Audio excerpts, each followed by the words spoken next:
때 주님의 은혜와 평강이 필요하지요. 우리 주일날 예배를 드리기 전에 이 앞에 모여서 우리 형제님들이 예배를 위한 기도를 합니다. 오늘 형제님 한 분이 이런 기도를 하셨어요. 하나님 아버지, 이렇게 좋은 나라에 태어나서 좋은 교회에서 예배를 마음껏 드릴 수 있게 해주셔서 감사합니다. 사도시대에는 하나님 아버지 전하다가 사자밥이 되고 목이 잘리고 그랬는데 우리는 이렇게 자유롭게 하나님을 마음껏 찬양할 수 있어서 정말 감사합니다. 이런 기도를 오늘 아침에 하셨어요. 사실 이 기독교의 역사를 쭉 살펴보면 이런 박해와 환란의 역사였습니다. 지금은 우리가 매우 자유로운 가운데 이렇게 하나님을 섬길 수 있는데 이것이 우리에게 얼마나 큰 은혜인지 우리가 잊고 살아갈 때가 많지요. 이 초대교회 때 이 복음이 전해질 때는 이 박해와 환란이 계속 따라다녔습니다. 박해, 디오고모스, 쫓겨다니다 이런 뜻입니다. 이곳저곳으로 쫓겨다니면서 재산을 빼앗기기도 하고 옥에 갇히기도 하고 심지어 또 목숨을 잃게 되기도 했죠. 그래서 박해, 환란, 고난 이러한 일들이 계속 있어 왔습니다. 이러한 이 박해를 받는 장면들, 이 사도 바울 사도행전 읽어보면 그런 장면들이 나오죠. 한 번은 그 1차 전도 여행 때 루스드라에서 사람들에게 돌에 맞았습니다. 얼마나 돌에 많이 맞았던지 죽은 줄 알았어요. 죽은 줄 알고 그렇게 그냥 버리고 간 것 같아요. 그런데 하나님께서 다시 그를 일으키셨습니다. 이 바울이 돌에 맞아서 죽었다가 일어났는데 일어나서 또 뭐 했느냐? 요양하러 가지 않고 또 더베죠. 이고니안, 루스드라, 더베죠. 이 더베로 가가지고 또 복음 전하고 다시 돌아와서 또 이 루스드라와 이고니온과 비시디아 안디옥 이렇게 돌아가면서 또 복음을 전합니다. 그러면서 제자들에게 이런 이야기를 했어요. 우리 사도행전 14장 볼까요?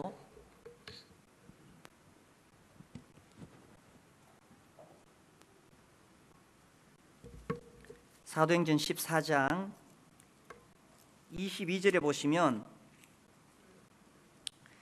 제자들의 마음을 굳게 하여 이 믿음에 머물러 있으라 권하고 또 우리가 하나님의 나라에 들어가려면 많은 환난을 겪어야 할 것이라 하고, 그래서 이 돌에 맞는 모습을 봤을 때에 성도들이 두려움을 느낄 수도 있었겠지요. 그때에 제자들에게 했던 말입니다. 마음을 굳게 하여 이 믿음에 머물러 있으라. 또 우리가 하나님의 나라에 들어가려면 많은 환난을 겪어야 할 것이라. 하나님의 나라에 들어가려면 많은 환난을 겪어야 된다고 이야기했습니다. 어떻습니까? 우리는 지금 신앙 때문에 받는 고난이 있습니까?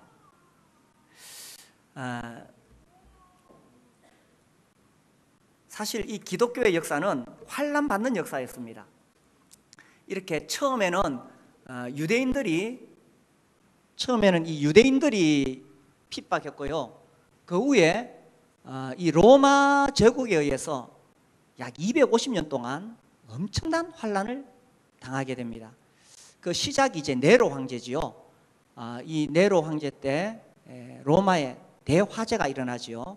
그래서 민심이 흉흉했을 때에 네로가 그 책임을 기독교인들에게 돌립니다. 그래서 그때 이제 본격적으로 이 핍박이 시작됩니다. 그래서 사람들을 잡아다가 엄청난 환난을 당하게 하지요. 타키투스의 연대기 중에 보면 이런 표현이 나옵니다. 네로 황제 당시에 그리스도인은 짐승의 가죽으로 싸서 개들에 의해 찢기우기도 하고, 그러니까 짐승의 가죽을 씌우니까 이 사나운 개들이 짐승인 줄 알고 공격을 했던 거죠.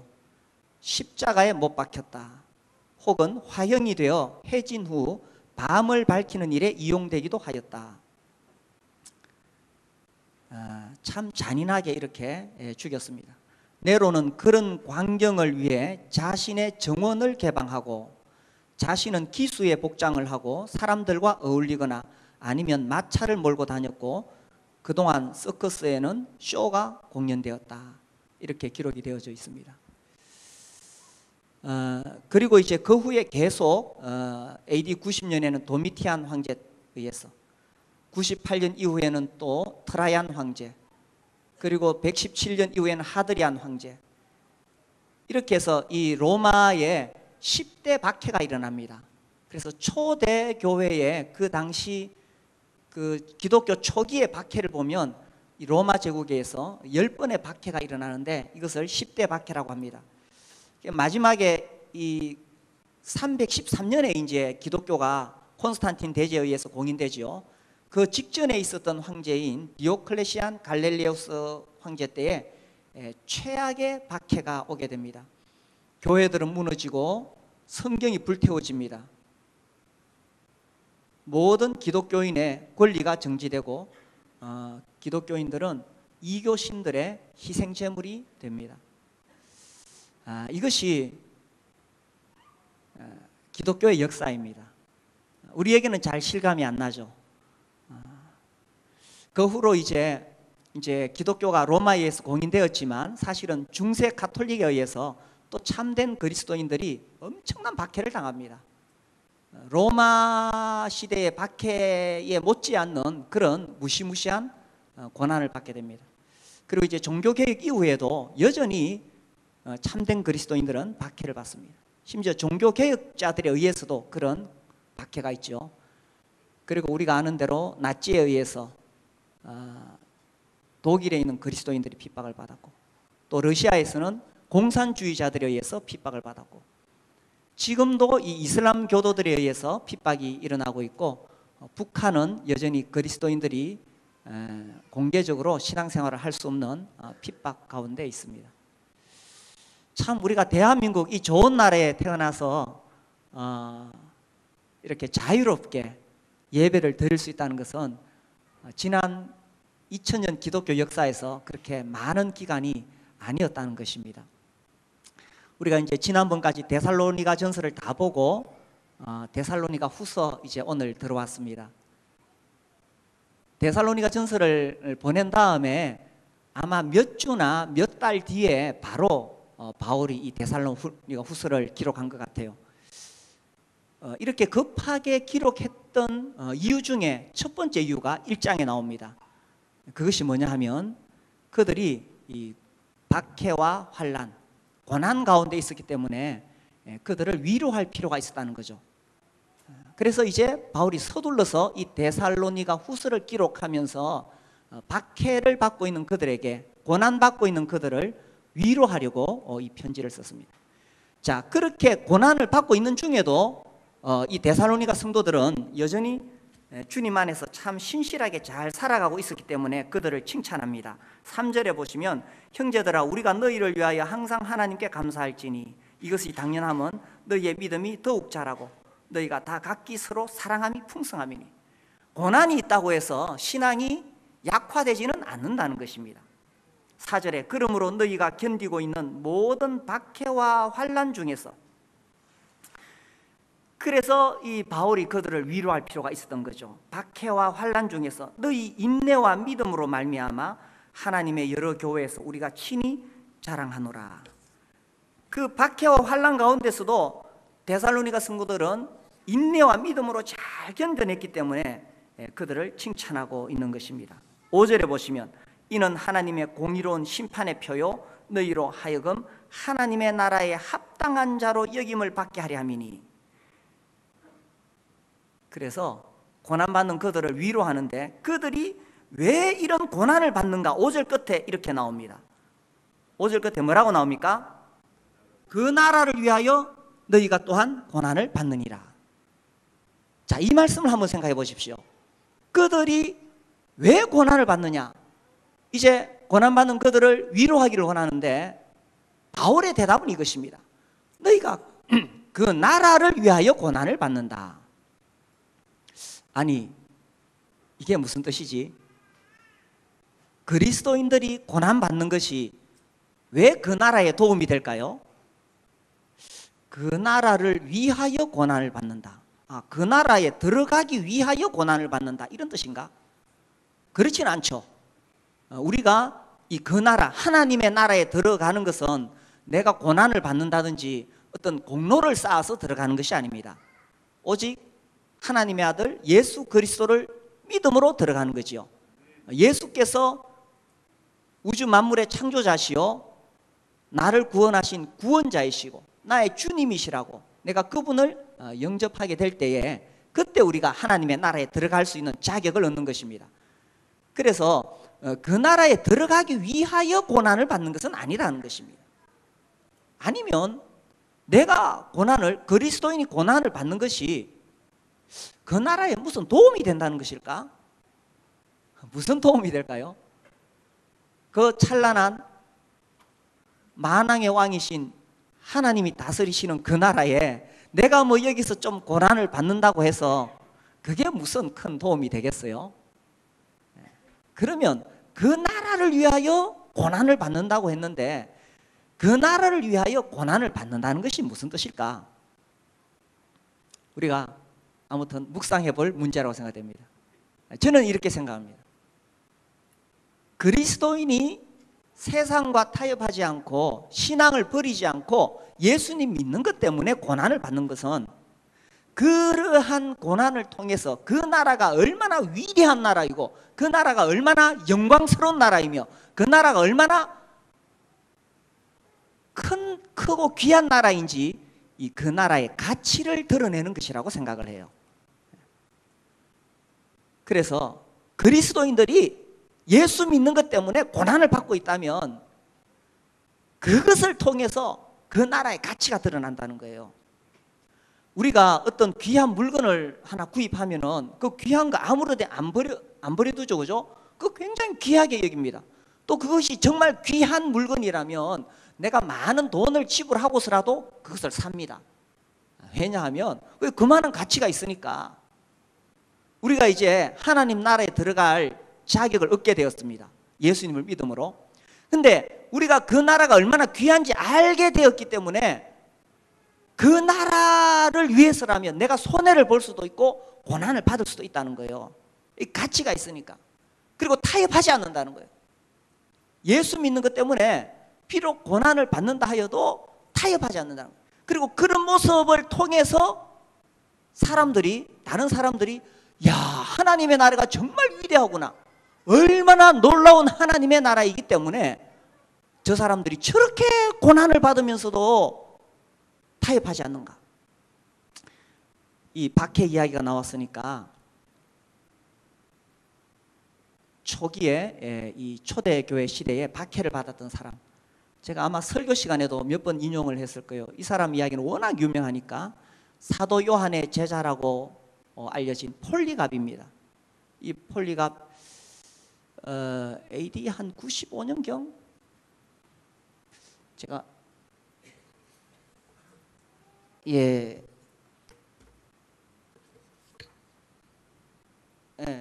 95년이 그때는 이제 사도 요한이 이제 잡혀 있을 때고 155년에서 160년경에 순교한 사람입니다.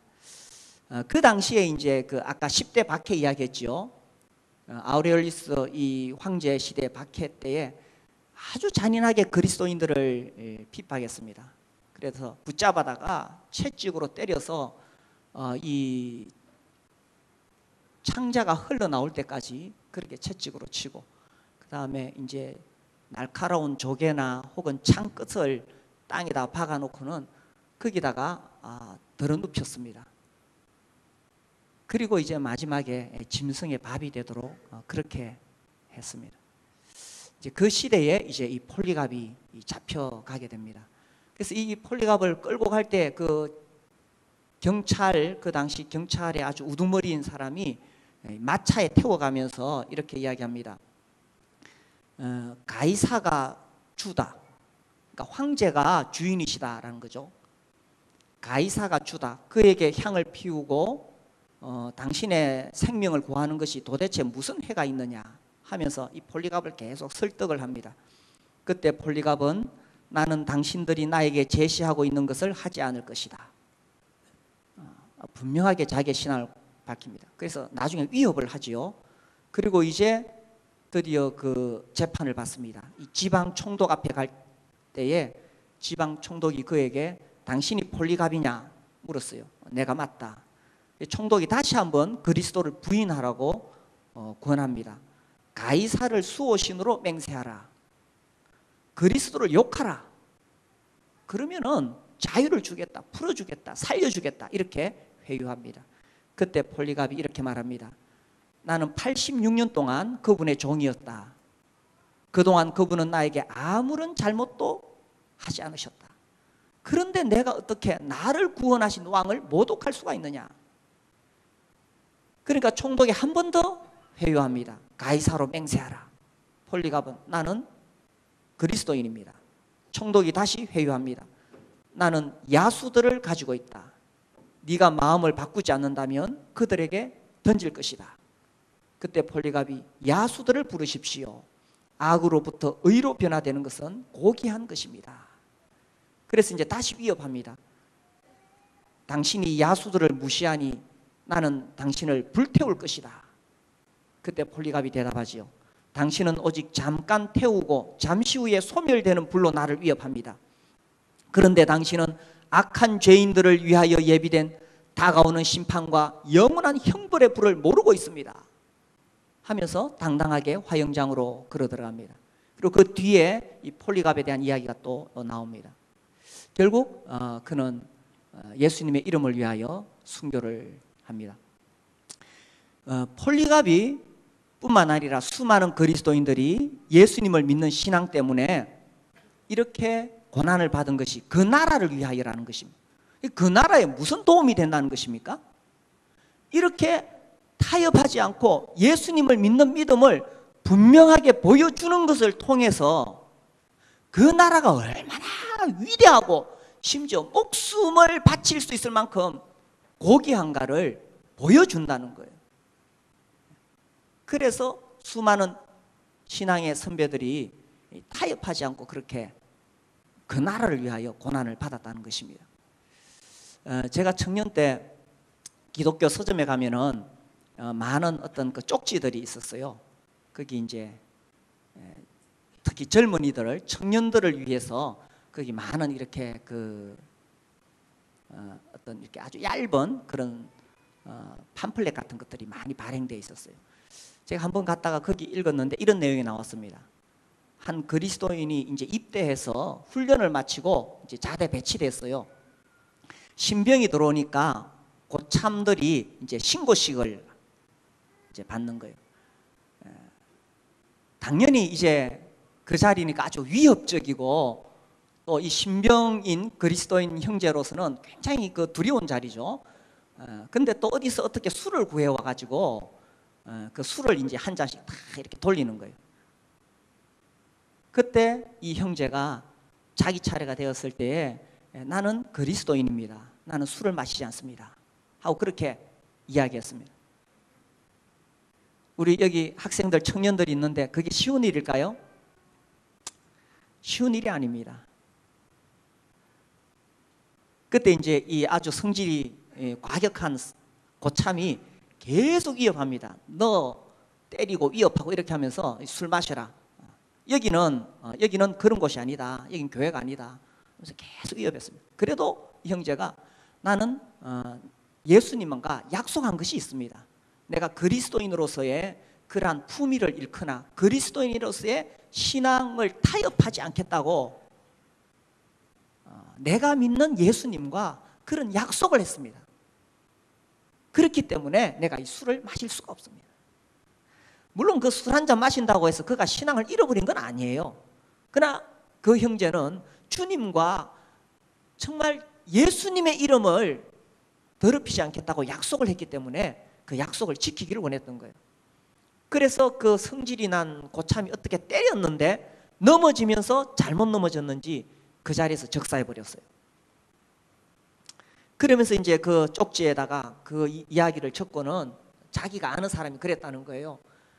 이게 정말 얼마나 어리석은 죽음이냐, 아니면 그가 정말 예수님 이름 때문에 순교를 한 거냐, 어떻게 생각하십니까? 정말 어리석은 죽음이라고 우리가 말할 수 있을까요? 아니면 그가 정말 신앙을 지키기 위해서 폴리갑처럼 이렇게 위대한 순교를 한 것일까요? 중요한 것은 그 형제의 순수한 마음이었다고 생각합니다. 그 글을 읽었을 때에 제가 아직도 그 글을 기억하고 있잖아요. 그리고 이제 나중에 이제 제가 그 직장에 들어갔을 때에 그런 어려운 자들이 굉장히 많았습니다. 그런 어려운 자리들, 그야말로 높은 분들이 친히 찾아오셔서 술잔을 들고 오셔서 잔을 받으라 하고 술을 부어주시는데 그 거절하는 것이 쉽지 않습니다. 그러나 그 이야기가 너무나 선명하게 저에게 남아있었기 때문에 어떤 경우에도 타협할 수가 없었습니다. 그 형제는 어떻게 보면 참 어리석게 죽은 것 같지만 그 나라를 위하여 고난을 받은 거예요. 그 나라가 얼마나 위대한 나라인지, 그 하나님의 나라가 얼마나 고귀한 나라인지를 보여주는 거예요. 어떻게 보면 참 어리석은 개죽음을 당한 거죠. 그 정도 뭐 술 한잔 마시고 나중에 나와서 더 열심히 주님을 위해 살 수 있잖아요. 더 복음 전하면서 더 많은 일을 할 수가 있잖아요. 그러나 그는 주님과 그 약속을 하고 그것을 지키기 위해서 그렇게 했던 것입니다. 그 나라를 위하여 고난을 받았다. 우리가 예수님을 믿고 신앙생활을 할 때에 이렇게 저렇게 어려움을 당할 수가 있습니다. 손해보지 않고 예수님 믿을 수 있습니까? 예수 믿고 복 받기만 원하십니까? 기복신앙을 추구하는 사람들은 예수 믿고 자꾸 복 받고 또 복 받고 복 받기만 원하는데 성경 분명히 그 나라를 위하여 고난을 받는다고 되어 있습니다. 물론 예수님을 믿음으로 우리가 받은 복이 참 많이 있지만 그 복 중에 최고의 복은 그 나라에 들어갈 수 있는 자격을 얻었다는 것이고, 그래서 이제 우리는 기꺼이 그 나라를 위해서 고난을 받는 거죠. 예수 믿는 것 때문에 손해보는 것이 정상이라는 것입니다. 자기는 손해 하나도 안 보면서 예수님 사랑한다고 그렇게 말할 수 있는 것이 아니라는 것입니다. 특별히 우리 교회 목자와 목녀로 섬기고 또 어린이 또 청소년부 교사로 섬기는 우리 형제 자매님들, 이렇게 주님의 일을 하는 것은 손해를 보겠다는 것입니다. 고난을 받겠다는 이야기입니다. 내 인생, 나의 것 내려놓고 손해보면서 살겠다는 이야기입니다. 그리고 그렇게 살아갈 때 많은 오해를 받기도 하고 비난을 받기도 합니다. 이 사도 바울이 이제 고린도에 와서 데살로니가에 편지를 쓰고 있는데, 사실 이제 이 고린도 교회를 세웠지만 바울을 정말 어렵게 한 교회가 있는데 고린도 교회입니다.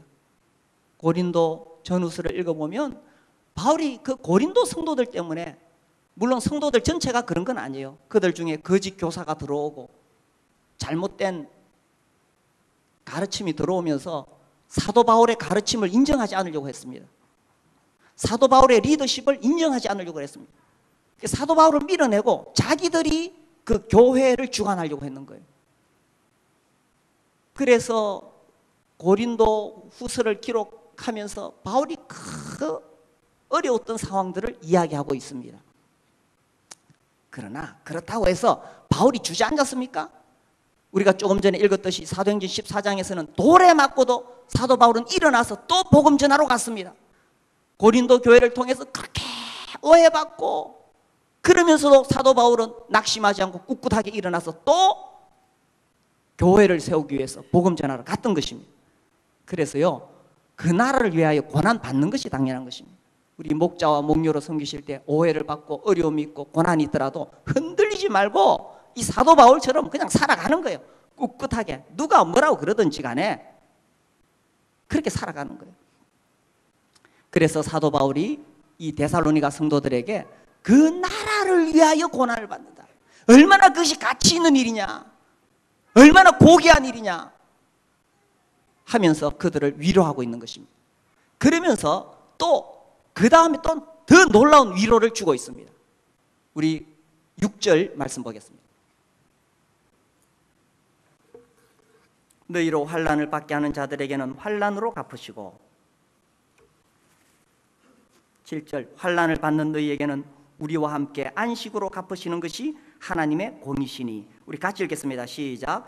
주 예수께서 자기의 능력의 천사들과 함께 하늘로부터 불꽃 가운데 나타나실 때에 8절 9절 같이 읽겠습니다. 시작. 하나님을 모르는 자들과 우리 주 예수의 복음에 복종하지 않은 자들에게는 그를 내리시리니 이런 자들은 주의 얼굴과 그의 힘의 영광을 떠나 영원한 멸망의 형벌을 받으리로다. 그 나라가 지금은 우리의 눈에 보이지 않습니다. 그러나 그 나라가 이 땅에 임하는 날이 있다는 것입니다. 이 하나님의 나라에 대해서는 이런 표현을 씁니다. 이미 그러나 아직 already but not yet. 예수께서 성육신 하셔서 이 땅에 오셨을 때 이미 하나님의 나라는 시작이 된 것이죠. 그래서 우리가 예수님을 주인으로 왕으로 모셔드리면 그 나라에 들어가게 되는 것입니다. 그러나 아직 그 나라가 우리 눈에 보이기에 그렇게 이루어지지는 않았습니다. 그런데 언젠가 예수께서 다시 오시는 날이 있다는 것입니다. 그래서 비록 환난을 받고 있지만, 고난을 받고 있지만 주 예수께서 다시 오신다는 것입니다. 그래서 7절에 환난을 받는 너희에게는 우리와 함께 안식으로 갚으시는 것이 하나님의 공이시라.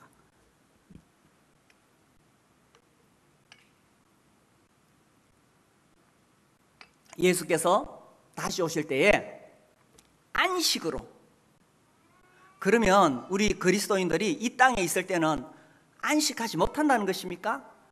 그렇죠. 고난을 받으니까 이 땅에서 완전한 안식을 누리지는 못합니다. 그러나 예수께서 다시 오시는 그날에 진정한 안식이 이루어진다는 것입니다. 우리 요한계시록 21장 말씀 볼까요? 요한계시록 21장 3절과 4절입니다.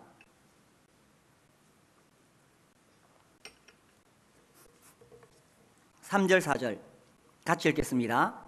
시작. 내가 들으니 보좌에서 큰 음성이 나서 이르되 보라 하나님의 장막이 사람들과 함께 있음에 하나님이 그들과 함께 계시리니 그들은 하나님의 백성이 되고 하나님은 친히 그들과 함께 계셔서 모든 눈물을 그 눈에서 닦아주시니 다시는 사망이 없고 애통하는 것이나 곡하는 것이나 아픈 것이 다시 있지 아니하리니 처음 것들이 다 지나갔음이라. 하나님 나라가 우리 눈에 보이도록 예수님이 다시 오시는 그날이 있다는 것입니다. 그때 하나님이 우리와 함께 계시는데 4절에 보시면 모든 눈물을 그 눈에서 닦아주시니 다시는 사망이 없고 애통하는 것이나 곡하는 것이나 아픈 것이. 이런 표현들 보니까 이 4절의 표현이 우리가 이 땅에서 겪고 있는 인생의 고난이지요. 뭐 아프기도 하고 그죠? 곡하기도 하고 애통하기도 하는데, 근데 사실은 이 말씀을 가만히 보면 단순히 인생의 고난을 말하는 것이 아닙니다. 왜냐하면 이 요한계시록을 쭉 읽어보면요, 그 앞에 이제 이 환난에 대한 이야기가 계속 나옵니다. 우리가 휴거된 이후에 이 땅에서 일어난 환난이라고 그렇게 분별이 됩니다. 그러나 그 와중에도 이제 예수님을 믿는 사람들이 일어나는데, 그 환난기에 예수님 믿는 사람들은 거의 대부분이 순교를 당하는 것으로 그렇게 이해가 되어집니다. 그래서 그들이 환난기에 구원을 받았기 때문에 엄청난 환난을 통과하게, 그러니 그들에게 눈물이 있었고 그들에게 애통함이 있었고 곡함이 있었고 아픔이 있었다는 거죠. 그러나 우리 주님이 재림하실 때에 그때 비로소 그러한 것들이 다 지나가게 된다는 것입니다. 그래서 진정한 안식은 언제 오게 되느냐? 예수께서 다시 오시는 그날입니다. 그래서 복음을 위해서 고난을 받았던 사람들은 안식을 얻게 되고, 그 다음에 예수님이 다시 오실 때에 하나님을 모르는 자들과 우리 주 예수의 복음에 복종하지 않은 자들에게는 영원한 멸망의 형벌이 있다고 경고하셨습니다. 하나님을 모르는 자들, 나는 하나님을 아는데요, 그러나 정말 그분을 진정으로 알지 못한다면 아직 영생을 얻지 못한 거죠. 영생은 유일하신 참 하나님과 그의 아들 예수 그리스도를 아는 것이라고 했는데, 막연하게 자기의 열심으로 신앙생활을 하는 사람은 아직도 하나님을 안다고 할 수가 없습니다. 그리고 우리 주 예수의 복음에 뭐라고요? 복음을 믿지 않는 자들이 아니고 뭐라고요? 복음에 복종하지 않는 자들입니다. 우리가 예수님을 믿으면 구원을 얻는데, 또한 믿는 것은 성경에서 계속 반복되어 나오기를, 믿는 것은 그 복음에 순종하는 것이라고 되어 있어요. 아들을 믿는 자는 영생이 있고 아들 믿지 않는 자는 이렇게 안 되어 있습니다. 아들을 순종하지 않는 자는 하나님의 진노가 있다, 이렇게 되어 있습니다. 그래서 믿지 않는다는 것이 무슨 말이냐 하면, 예수님이 참으로 왕이시고 주인이신데 그분에게 복종하지 않는 것이 믿지 않는다는 거예요. 그래서 이 예수님의 복음이 충분히 전해졌는데도 불구하고 그 복음을 받아들이지 않고 복종하지 않을 때에 영원한 멸망의 형벌을 받는다는 것입니다. 그래서 이 박해를 받는 데살로니가 성도들에게 사도 바울이 위로하는 것이 바로 이것입니다. 지금은 비록 이렇게 고난을 받고 있지만 그러나 예수께서 곧 다시 오신다는 것입니다. 그래서 그 나라를 위하여 고난을 받으라. 그 나라를 위하여 고난을 받는 것이 비록 어렵고 힘들지라도 이제 예수께서 다시 오시는 날에 우리가 진정한 안식을 얻게 된다는 것입니다. 어떻게 해서 그 나라를 위하여 고난을 받을 수 있느냐? 우리가 정말 그 나라의 가치를 알 때 그렇게 되겠죠. 이 세상은 예수님이 다시 오시는 그 날에 다 불타버리고 없어질 것입니다. 우리 베드로후서 3장 말씀 보겠습니다. 베드로후서 3장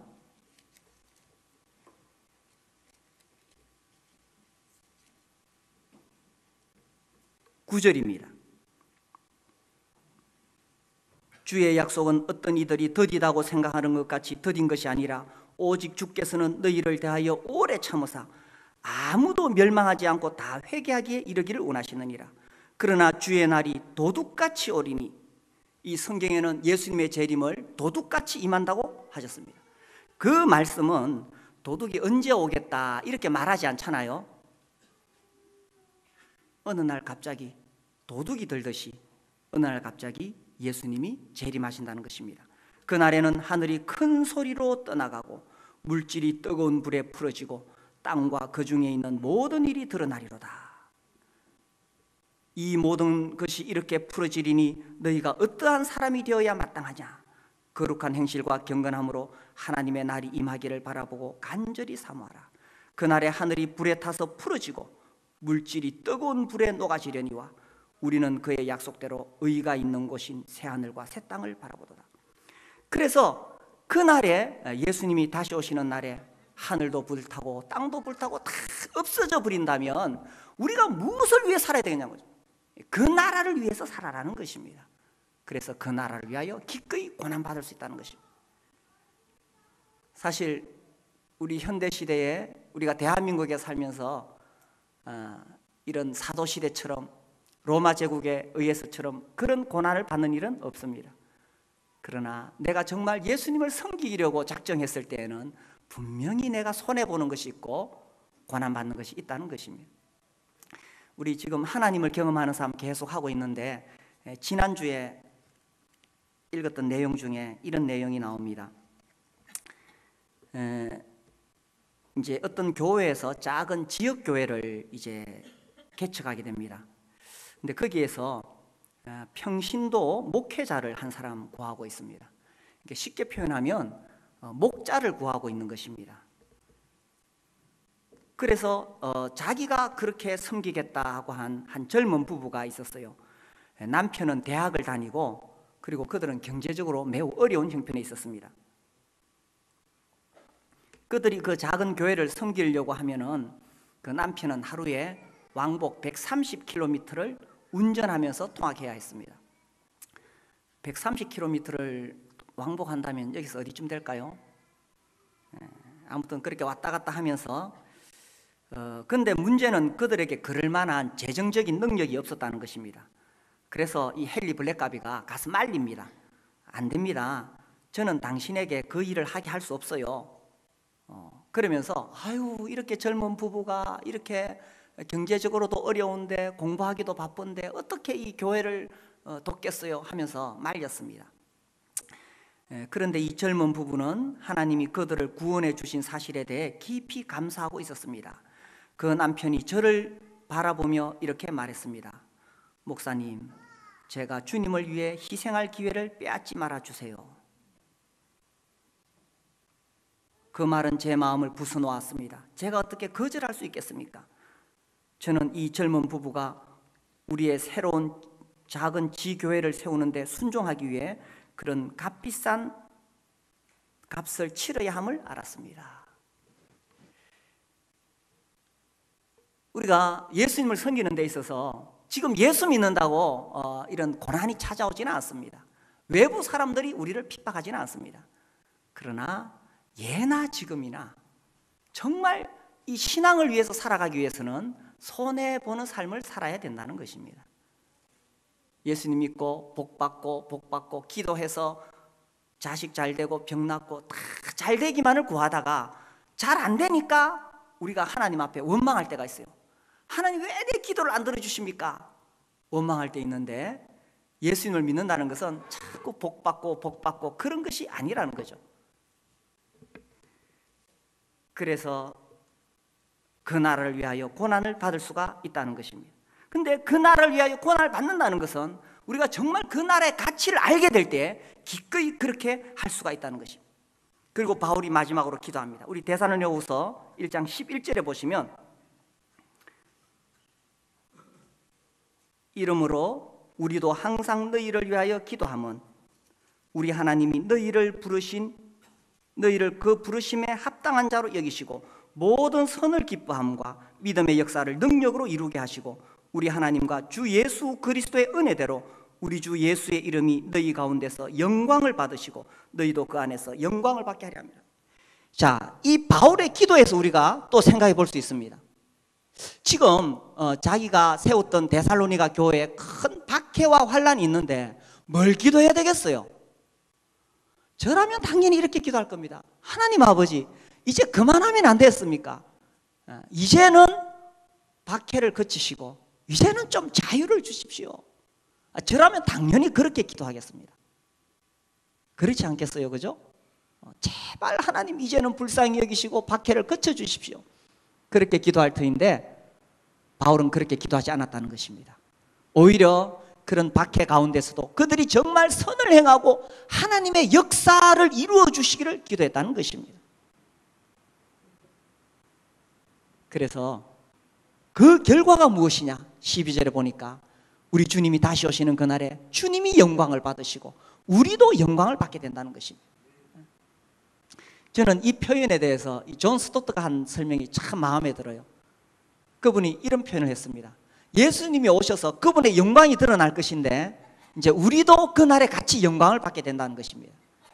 어떤 사람들은 예수님의 그 영광의 빛이 우리가 거울이라서 우리에게 비춰져서 그렇게 우리가 영광을 드러낸다고 표현했는데, 그것보다는 이 사람의 표현이 설명이 더 적절합니다. 우리가 필라멘트라는 거예요. 필라멘트. 그래서 전류가 필라멘트에 흐를 때에 그 필라멘트 자체에서 빛과 열이 확 살아나는 것처럼 예수님이 다시 오셔서 그분의 영광이 드러나게 될 때에 그 성령으로 인해서 우리도 영광의 빛을 쫙 발하게 된다는 거죠. 어떤 영광의 빛입니까? 박해와 환난 가운데서도 그 나라를 위하여 고난받은 그리스도인들의 그런 삶을 통해서 그 영광이 확 드러나게 된다는 사실입니다.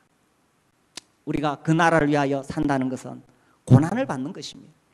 예수 믿는 것 때문에 내가는 손해 하나도 안 보겠다, 그런 것은 없습니다. 정말 예수님이 나의 주인이시오 구원자라시라면 그분을 위해, 그 나라를 위해 고난을 받는 거죠. 그 지난주에 우리 하경삼 하면서 읽었던 내용 중에 허드슨 테일러의 이야기가 나옵니다. 이 허드슨 테일러, 그가 이제 중국으로 선교하러 가려고 했을 때에 그를 보내는 어머니의 마음이 거기 적혀 있습니다. 여기 보면은 아들을 선교지에 보내는 그 어머니의 마음이 어땠을까요? 지금은 하늘나라에 계신 사랑하는 나의 어머니께서 리버풀에서 나를 보러 오셨다. 나는 그 날도 잊을 수 없거니와 6개월이라는 긴 기간 동안 머무를 나의 조그만 선실에 들르셨던 일도 잊을 수 없을 것이다. 어머니는 어머니의 사랑이 담긴 손길로 작은 침대를 깨끗이 해주셨다. 어머니는 내 곁에 앉으셔서 기나긴 이별에 들어가기에 앞서 함께 마지막 찬송을 부르셨다.